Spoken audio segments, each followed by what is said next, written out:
Hello, my name is Victoria. I'm the founder of Victoria's Educational Services, and I'm also the creator of my weekly dating workshop for young adults. This video is a brief overview of what we covered in my presentation at the Grace Foundation on June 6th from 3 to 4 p.m. So if you couldn't make it, I wanted to make sure that we still caught you up on everything that was discussed. So let's get started.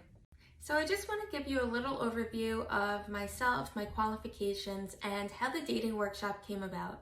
So a little bit about me. I have my master's degree in teaching students with disabilities. I have my license to teach special education and nearly a decade of experience in the field of education. So I formed my company, Victoria's Educational Services, in 2021, and my goal was to help children, teens, and young adults to reach their social and academic goals. So you might be wondering, how did this turn into a dating workshop? So I heard from a lot of parents in the community who expressed to me that relationships and these needs to form deeper connections with people and to start dating and to get into that environment, there's no support system for that as of now. So it was really my pleasure to put this whole thing together. I really created my own curriculum, my materials, everything is my own. My syllabus, I put the whole thing together specifically to give this opportunity that was much needed in our community. So let's talk a bit about the purpose of today's workshop. So there's a couple of reasons for the workshop. One of them being to provide insight into my one-of-a-kind dating workshop. So I really want to give you the background on it, how it functions, how it helps people, what topics we cover. So all of that will be covered in this brief presentation. I also wanted to give you tools to equip you with ways that you could empower your young adult at home and ways that you could feel empowered, like you can contribute to their success in entering the dating world. I also wanted to answer any questions that you may have. And as you know, we did this in the original presentation I did at the Grace Foundation. This one's virtual, so if you have any questions after watching this video, please feel free to email me at victoria@victoriaseduservices.com, and I'll be happy to give you additional information. Finally, and this one's really important to me, I really wanted to remind you that you are not alone and that we're here to help you and to support you and your young adult on this dating journey. And this one's really important, again, going back to what all of those parents were telling me, that there's really nothing like this. And so you're facing a unique challenge. Not everyone faces this challenge. So very quickly, I would like to cover some of the unique challenges of dating for individuals with autism. And I'm sure as parents of adults with autism, many of you have thought about this already.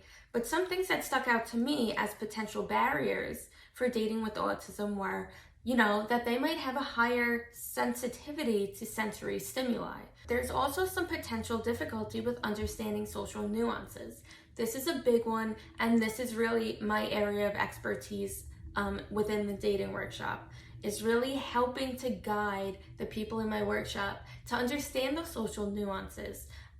Because a lot of adults with autism really benefit from being explicit, getting concrete information, being straightforward.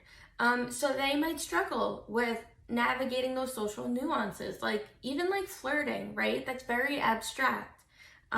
So that could serve as another barrier. And finally, possible struggles with safety awareness. I've spoken to a lot of parents whose main concern is that their young adult wants to date, but they're doing things that are a little unsafe. They might be reaching out to people online. They might be answering strangers. They might be giving their address out. And this is all stuff that could really impact their ability to not only enter the dating world, but to safely navigate it. Let's talk about the goal of my weekly dating workshop. And I can tell you my ultimate goal is to empower your child to navigate the dating world confidently, safely, and as independently as possible.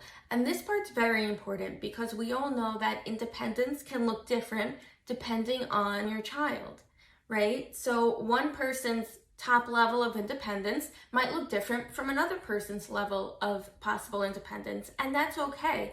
And I'm here to support them in navigating dating to the best of their ability. So maybe that looks like learning how to form deeper relationships, or learning how to talk about different topics instead of only what they're interested in.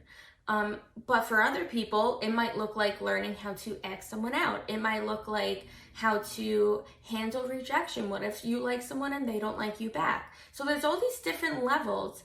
And the awesome thing about being not only the founder, but also the facilitator of my weekly dating workshop is that I can adjust my lessons to meet the needs of the specific people in my workshop. So for example, if I'm doing this at the Grace Foundation, I would make sure that the lessons reflect the strengths, the needs, and the goals of that particular group. So we have a lot of information on this page, but let's take it one side at a time. So looking at the left side, we have the dating workshop topics. So these include things like dating safety tips, how do you start a conversation with someone, how to handle a breakup, how to set healthy boundaries. And again, some of these topics might not be included if it's not something that will benefit your specific child, right? Everything I do is really geared towards the group. And if it won't benefit the group as a whole, or if they're not ready for that topic, then we will put that on hold and focus on the building blocks to hopefully eventually get there. But if not, still for them to make that progress in knowing how to build up these relationships. So looking at the right side of the screen, we have the flow of the workshop. So I follow a very similar flow for every workshop, but again, everything I do is so customizable that it could change a little depending on which group I'm working with and what will benefit them the most. For example, my basic flow of the workshop is starting with introductions and checking in. So checking in might look like me asking questions about, have they tried out anything that we've learned about so far? Do they have a crush on anyone? Is there anything that's really in their mind that they want to get off their chest? Do they have a question that they've been dying to ask about? So that's what the checking in looks like. Then we move on to the overview of the topic that we are going to do for the day. So for example, if we're learning about how to handle rejection, I will give them a brief overview on what that means and why that's important. And this is also the time where we may discuss, has anyone ever felt like they were rejected? How did that feel? And even if they're not at that level, there's still some layer of, have you ever felt like you liked someone and they didn't like you back, or they didn't give you that attention back? So I would break down the topic in whichever way would be most beneficial for the group. And then we would move on to the next step in the flow, which is the mini lesson. This is where I am breaking down these key concepts into concrete, simple, easy to understand pieces of information that they can understand and they can apply to their lives. So we would do the mini lesson, so that might take 5-10 minutes. And then I would move on into the activity or discussion or role play, or more. I use a lot of different strategies to really take what we learned and put it into practice. And that part's really important, especially for comprehension. So it's one thing to learn about baseball, for example, and you're learning about what the game's like and what are the rules. But it's another thing when you are able to put what you learned into practice. It deepens your understanding. So both steps are important, but to really build on the concepts, you have to put it into practice. So that's the purpose of this part of the workshop. If we are learning about how to handle rejection, we might do a role play where they have to act out, one person acting out rejecting someone kindly, the other person acting out handling that rejection with grace, with understanding, and even expressing if they feel upset, but doing so appropriately. So after that, we would do a Q&A. So I always like to end with a Q&A, and it could really go either way. Sometimes I'm asking the questions, and this gives me a deeper understanding of where the class is at, how I should modify the follow-up lesson, if we need to spend more time on this topic or move on. So that's really the purpose of the Q&A. But the other big part of that is that participants will have their chance to ask me questions that are on their mind. Now, I said at the beginning that I really want to empower you with some tools and strategies that you could use at home. There was a handout that I made that Carol sent out last week before the presentation. So if you don't have that right now, see if you can pull that up before you keep watching. So it was a 2-page handout, and the first page is about strategies that you could use at home. It's very thorough on the handout, so I won't go fully into detail. These are some examples of strategies that I use in my workshop that I find very beneficial. Mini lessons, which I covered a little bit already, which is when you are explicitly teaching the skill. And again, adults with autism really benefit from concrete concepts. It helps to see things, right? You have to teach it explicitly in order to get to that level of understanding. And then we have scenarios. And I love to use scenarios in my workshop because not only are they super helpful with explaining a concept or applying it to your life, but it's also a way to prepare for situations that maybe you haven't been in yet, but you could find yourself in. And it helps to have that practice ahead of time because it's a tool that you can then pull from and use in a future situation. Another one is role playing, which we also just discussed. And role playing is very helpful not only for teaching a concept and practicing it and applying it to your life, but also to show you how things look on the other foot, right? So for that example I gave before about handling rejection, at first, you're acting out the person who is doing the rejecting, and then you're acting out the opposite role. You switch roles with your partner, and then you're acting out how it feels to get rejected and how to handle that. So role playing is also very helpful for teaching empathy. So it's a really important tool and one that you could use at home. Next, we have open discussions, and it's really important that these are judgment-free. And I find discussions give me a lot of insight into what is the level of understanding that we're getting to, and anything else that I should go back and review, or if I can see that everyone's really understanding the concept and this is great to build on top of. So there's a lot of value in having an open discussion. Just make sure that there is no judgment attached. Even if someone says something that kind of surprises you or makes you a little, question things a little, try to keep it very judgment-free. We want that open communication. That is how people learn. Next, we have visuals. So this one's very straightforward. This is photos, videos, even acting out a real-life example. And again, I don't want to go too into detail because you have your explanation on your handouts, but all of these tools are very easy to use at home if you know how to do it. So on the second page of that handout, I gave an exact example that you could actually use at home for teaching body language. I would encourage you to follow the steps on the handout, and this will help you to see how you can use these strategies in your real life and how easy it is to apply them. For this one, you would start by discussing the importance of body language. Then you would share the visual materials. So typically I like to start by acting things out because, it's amusing, it gets everyone engaged, and it also gives real life examples of how things look. But again, you can just use photos or videos if you prefer. Your third step would be to review each image and each clip. And you really want to tie that into step 4 where you're providing feedback. If this is the body language photo I'm using, and I ask participants, how does she look, right? Maybe they guess it right the first time. Maybe they say she looks annoyed or uninterested. And then I would give them feedback and I would say, yes, I agree with you, but what do you see on her face or her body language that let you know that? So they're really learning how to think about body language, how to identify it, and then how to know if what they're saying is true.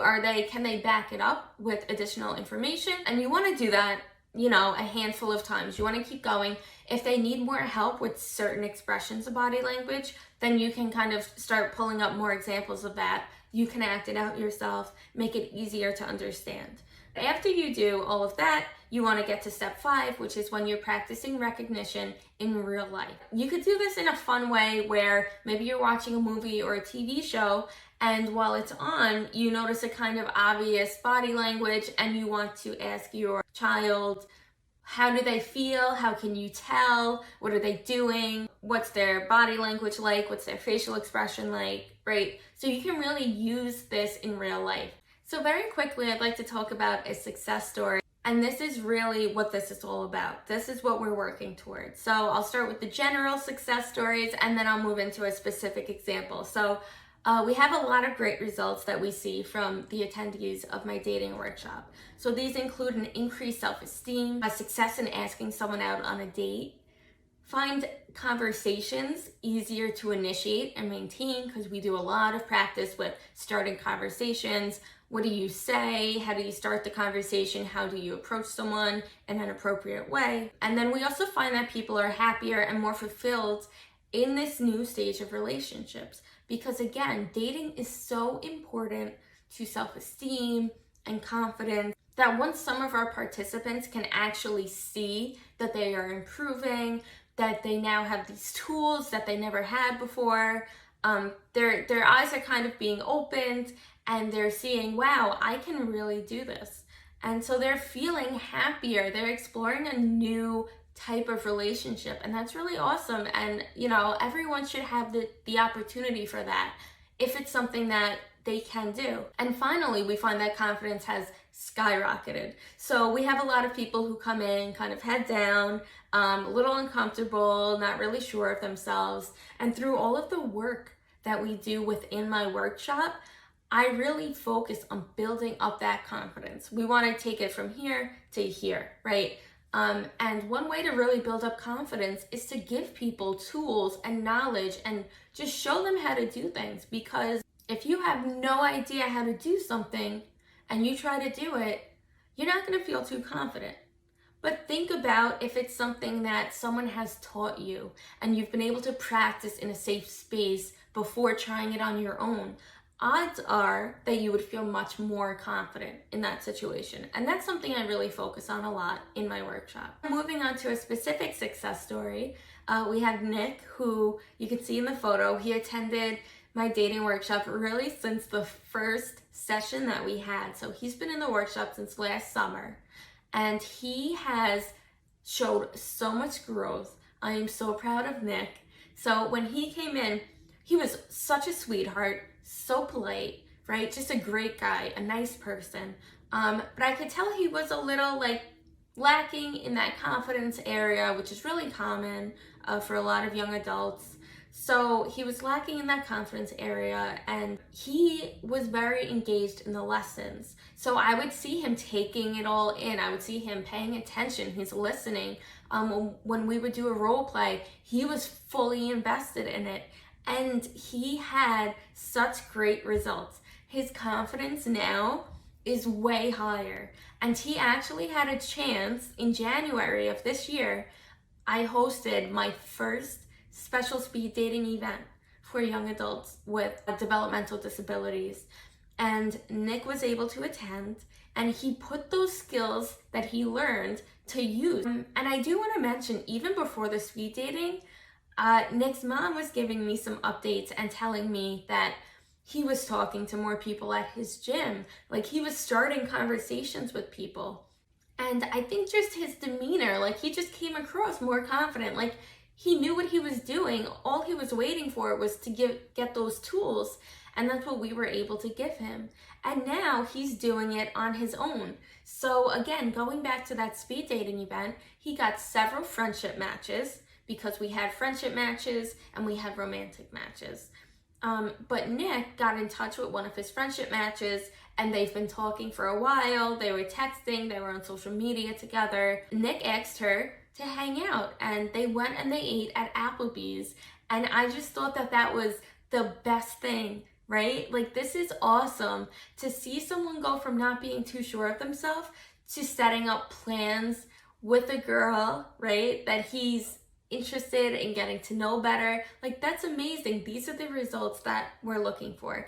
And again, this could be at all different levels, right? So maybe for your child, this isn't as realistic, but that doesn't mean that they can't build up their skills. And that doesn't mean that they won't be able to build relationships with people. That just means it'll look a little different for them. And that's all right. And that's what I'm here for. So instead of asking someone on a date, maybe your child's goal is to show more empathy to people. Maybe it's to get a better understanding of how two-way conversation should go. Maybe it's just about learning how to be an active listener. Nick's story is just an example of a success story. But again, what I do is so personalized that no matter what your child's goal is, I am working with them to get them to that goal. Whether it's here, or all the way up here, I am working with them and guiding them towards meeting that goal, and especially towards building up their confidence. So getting back to Nick, he has now asked this woman on several dates. They are getting very close. They have a great relationship. And who knows, maybe boyfriend, girlfriend is in their near future. So in my presentation at the Grace Foundation, we did end with a Q&A. So if you have any questions, please feel free to contact me directly at my email address, victoria@victoriaseduservices.com. Thank you so much for taking the time to watch this brief overview of my presentation at the Grace Foundation. I hope I answered a lot of your questions. Please, it would mean a lot to me if you would take just 1 minute to complete the survey by just scanning the code with your phone. So you just hold up your phone camera, aim it at the barcode, and a link should pop up. You just click that link. It'll take you right to my Google survey. So it would mean a lot to me if you could just take 1 minute to give me some feedback, and that'll help me help you more in the future. If you want to stay connected, follow us on social media. We're facebook.com/VictoriaseEduServices and Instagram.com/VictoriaseEducationalServices.